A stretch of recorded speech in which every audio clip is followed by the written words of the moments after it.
अस्सलामुअलैकुम। आज मैं आपके लिए अबाया के बहुत ही प्यारे डिज़ाइन मुख्तलिफ़ कलर्स में, मुख्तलिफ़ डिज़ाइंस में, मुख्तलिफ़ स्टाइल्स में लेके आई हूँ।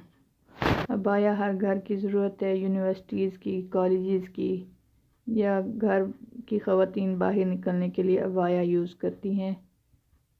तो इसमें आपको मुख्तलिफ़ डिज़ाइंस मिलेंगे अबाया के, बहुत ही प्यारे हैं। वीडियो को एंड तक देखें, वीडियो के साथ जुड़े रहें। तो ये देखें, ये बहुत ही प्यारे प्यारे स्टाइल अम्ब्रेला में बेल्ट वाले। मुझे तो पर्सनली तौर पर ब्लैक बुर्का पसंद है।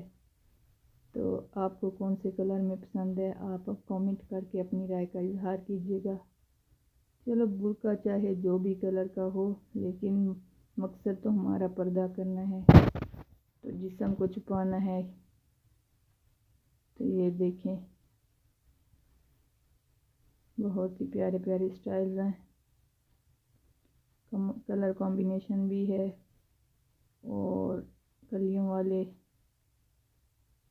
ये देखें कैसी लग रही है आज की वीडियो। आपको कमेंट कीजिएगा, लाइक और शेयर कीजिएगा, और फैमिली मेम्बर्स के साथ शेयर कीजिएगा, और चैनल को सब्सक्राइब करना ना भूलिए। अल्लाह हाफिज़।